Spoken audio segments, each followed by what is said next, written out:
ನಿಮ್ಮ ಸತ್ಯ ಯುನಿಲೆಟ್ ಅಲ್ಲಿ ಫುಲ್ ಮೂನ್ ಸೇಲ್ ಮೇ 31 ಒಂದಿನ ಮಾತ್ರ. ಸತ್ಯ ಯುನಿಲೆಟ್. ಆರ್ಸಿಬಿ ತಂಡ ಸತತ 2ನೇ ಬಾರಿ ಚಾಂಪಿಯನ್ ಆಗಿದೆ.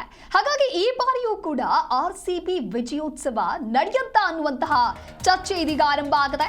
ಬೆಂಗಳೂರಿನಲ್ಲಿ ಚಾಂಪಿಯನ್ಸ್ ಪರೇಡ್ ಯಾವಾಗ? ವಿಜಯೋತ್ಸವದ ಬಗ್ಗೆ ಇನ್ನೂ ಕೂಡ ಅಧಿಕೃತವಾದಂತಹ ಯಾವ ತೀರ್ಮಾನವೂ ಆಗಿಲ್ಲ. ಹಾಗಾಗಿ ದುಡುಕಿನ ನಿರ್ಧಾರವನ್ನ ಕೈಗೊಳ್ಳುವುದಕ್ಕೆ ಯಾರು ಮುಂದಾಗ್ತಾ ಇಲ್ಲ. ಯಾಕೆ ಅಂತ ಹೇಳಿದ್ರೆ ಕಳೆದ ಬಾರಿ ಈ ಒಂದು ಆರ್ಸಿಬಿ ವಿಜಯೋತ್ಸವವನ್ನ ಮಾಡುವಂತ ಸಂದರ್ಭದಲ್ಲಿ ಏನೆಲ್ಲ ಅನಾಹುತಗಳಾಯಿತು, ಜೊತೆಗೆ 11 ಮಂದಿ ಆರ್ಸಿಬಿ ಅಭಿಮಾನಿಗಳು ಏನು ದಾರುಣವಾಗಿ ಸಾವನ್ನಪ್ಪಿದ್ರು, ಆ ಒಂದು ಘಟನೆಯನ್ನ ನೆನಪಿನಲ್ಲಿ ಇಟ್ಕೊಂಡು ಈ ರೀತಿ ಇವಾಗ ಆರ್ಸಿಬಿ ವಿಜಯೋತ್ಸವ ಅಂತ ಬಂದಾಗ ಹಾಗೆ ಯಾವುದೇ ಒಂದು ರೂಲನ್ನ ತೆಗೆದುಕೊಳ್ಳೋದಕ್ಕಾಗೋದಿಲ್ಲ ಅಥವಾ ಯಾವುದೇ ಕ್ರಮಗಳನ್ನ ತೆಗೆದುಕೊಳ್ಳೋದಕ್ಕಾಗೋದಿಲ್ಲ. ಒಟ್ಟಾರೆಯಾಗಿ ಅಧಿಕೃತವಾದಂತಹ ತೀರ್ಮಾನ ಆಗಬೇಕು. ಅದಕ್ಕೆ ಬೇಕಾಗಿರುವಂತಹ ಕ್ರಮಗಳು ಏನು ಎಲ್ಲವನ್ನ ಕೂಡ ಮಾಡಬೇಕಾಗುತ್ತೆ. ಸೊ ಈಗ ಸರ್ಕಾರ ಕೆಎಸ್ಸಿಎ ಮಟ್ಟದಲ್ಲಿ ಇನ್ನೂ ಕೂಡ ಚರ್ಚೆಯೇ ನಡೆದಿಲ್ಲ ಅನ್ನುವಂಥ ಮಾಹಿತಿ ಸಿಗ್ತಾ ಇದೆ.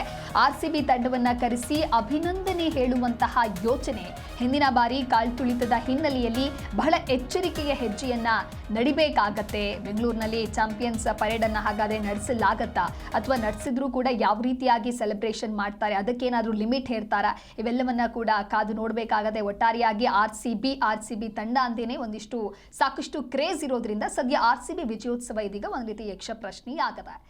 ಈ ಕುರಿತು ಮತ್ತಷ್ಟು ಮಾಹಿತಿಯನ್ನು ನೀಡ್ತಾರೆ ನಮ್ಮ ಪ್ರತಿನಿಧಿ ವಿಶ್ವನಾಥ್ ದೂರವಾಣಿ ಸಂಪರ್ಕದಲ್ಲಿ. ವಿಶ್ವನಾಥ್, ಒಟ್ಟಾರೆಯಾಗಿ ಆರ್ಸಿಬಿ ಅಭಿಮಾನಿಗಳಂತೂ ಈಗ ಸೆಲೆಬ್ರೇಟ್ ಮಾಡ್ತಾ ಇದ್ದಾರೆ. ಅದೇ ರೀತಿ ವಿಜಯೋತ್ಸವ ಅನ್ನುವಂಥ ಸಂದರ್ಭದಲ್ಲಿ ಈ ಬಾರಿ ಯಾವ ರೀತಿಯಾದಂಥ ಡಿಸಿಷನ್ ತೆಗೆದುಕೊಳ್ಳಲಾಗತ್ತೆ ಅಂತ, ಬಿಕಾಸ್ ಲಾಸ್ಟ್ ಟೈಮ್ ಆಗಿರುವಂತಹ ಅನಾಹುತಗಳು ಹೇಗಿದೆ ಅವೆಲ್ಲವೂ ಕೂಡ ಇನ್ನು ನೆನಪಿನಲ್ಲೇ ಇದೆ. ಏನು ಬೆಂಗಳೂರಿನಲ್ಲಿ ಏನು ಕಳೆದ ವರ್ಷ ಸೆಲೆಬ್ರೇಷನ್ ಮಾಡೇನಿತ್ತು, ಅದು ಮೊದಲ ಬಾರಿ ಕಪ್ ಗೆದ್ದಿರುತ್ತೆ ಆರ್ಸಿಬಿ. ಅವತ್ತು ಯಾವ ಮಟ್ಟಿನ ಸೆಲೆಬ್ರೇಷನ್ ಅಂತಂದ್ರೆ ರಸ್ತೆಯ ಇಕ್ಕೆಲೆಗಳಲ್ಲಿ ನಿಲ್ಲೋದಕ್ಕೂ ಕೂಡ ಜಾಗ ಇರಲಿಲ್ಲ. ಅಷ್ಟರ ಮಟ್ಟಿಗೆ ಅಭಿಮಾನಿಗಳು ಸಂಭ್ರಮಾಚರಣೆಯನ್ನ ಮಾಡಿದ್ರು. ಅದಾದ ಮೇಲೆ ಪ್ರಮುಖವಾಗಿ ಆರ್ಸಿಬಿಯನ್ನ ಅಭಿನಂದಿಸಬೇಕು, ವಿಜಯೋತ್ಸವ ಆಚರಿಸಬೇಕು ಅನ್ನೋ ಒಂದು ಹಿನ್ನೆಲೆಯಲ್ಲಿ ಸರ್ಕಾರ ವಿಧಾನಸೌಧದ ಗ್ರ್ಯಾಂಡ್ ಸ್ಟೆಪ್ ಮೇಲೇನೆ ಒಂದು ಪ್ರೋಗ್ರಾಮ್ ಅನ್ನ ಇಟ್ಕೊಂಡಿರುತ್ತೆ. ಅದಾದ ಮೇಲೆ ಚಿನ್ನಸ್ವಾಮಿ ಕ್ರೀಡಾಂಗಣದಲ್ಲಿ ಅಲ್ಲೂ ಒಂದು ಪ್ರೋಗ್ರಾಮ್ ಇರುತ್ತೆ. ಈ ಸಂದರ್ಭದಲ್ಲಿ ಅಭಿಮಾನಿಗಳು ಬಂದಿರುವಂತಿತ್ತು, ಲಕ್ಷಾಂತರ ಸಂಖ್ಯೆಯಲ್ಲಿ ಆಗಮಿಸ್ಬಿಟ್ಟಿದ್ರು. ಹೀಗಾಗಿ ಒಂದು ದೊಡ್ಡ ಮಟ್ಟದ ದುರಂತ ಅಂದ್ರೆ ಸ್ಟೇಡಿಯಂ ಒಳಗಡೆ ನಾವು ಹೋಗಬೇಕು, ನೆಚ್ಚಿನ ಆಟಗಾರನ ನೋಡಬೇಕು ಅನ್ನೋ ಒಂದು ಹಿನ್ನೆಲೆಯಲ್ಲಿ ಮುಗಿಬಿದ್ದಿದ್ದರಿಂದಾಗಿ ಕಾಲ್ತುಳಿತದಿಂದಾಗಿ 11 ಜನ ಮೃತಪಟ್ಟಿದ್ದು ಎಲ್ರಿಗೂ ಕೂಡ ಗೊತ್ತಿರುವಂತಹ ವಿಷಯ.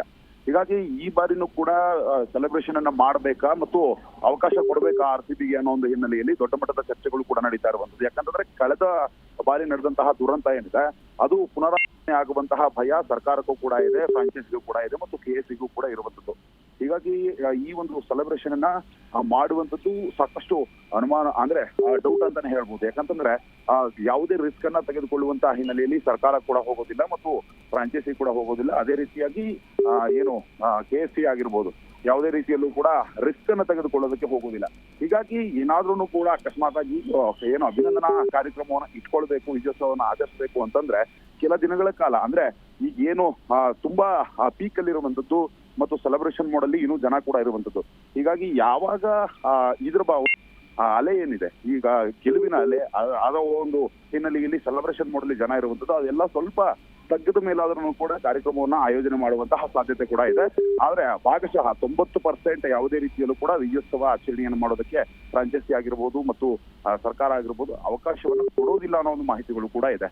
ಆದ್ರೆ ಅದರ ಹೊರತಾಗಿನೂ ಕೂಡ ಯಾವುದೇ ಒಂದು ಫ್ರೀ ಅಂದ್ರೆ ಪ್ಲಾನ್ ಅನ್ನ ಮಾಡ್ಕೊಂಡು ಸರಿಯಾದಂತಹ ಕ್ರಮದಲ್ಲಿ ಏನೆಲ್ಲ ಭದ್ರತೆಯನ್ನ ಮಾಡ್ಕೊಳ್ಬೇಕು, ಏನೆಲ್ಲ ಯಾವ ರೀತಿ ಕಾರ್ಯಕ್ರಮ ಆಯೋಜನೆ ಮಾಡಬೇಕು ಅದನ್ನೆಲ್ಲ ಪ್ಲಾನ್ ಅನ್ನ ಮಾಡ್ಕೊಂಡಂತಹ ಹಿನ್ನೆಲೆಯಲ್ಲಿ ಮಾತ್ರ ಇದಕ್ಕೆ ಅವಕಾಶ ಇರುತ್ತೆ ಅಂತ ಹೇಳ್ಬೋದು. ಒಟ್ಟಾರೆಯಾಗಿ ನಿನ್ನೆಯ ಒಂದು ಪಂದ್ಯ ಏನಿದೆ, ಫೈನಲ್ ಪಂದ್ಯದಲ್ಲಿ ಇರುವಂತಹ ಆರ್ಸಿಬಿಗೆ ಅಭಿಮಾನಿಗಳು ಅಭಿನಂದನೆಯನ್ನು ಸಲ್ಲಿಸಬೇಕು ಅನ್ನೋ ಒಂದು ಹಿನ್ನೆಲೆಯಲ್ಲಿ ಯೋಚನೆಯನ್ನ ಮಾಡೋದು ತಪ್ಪಲ್ಲ.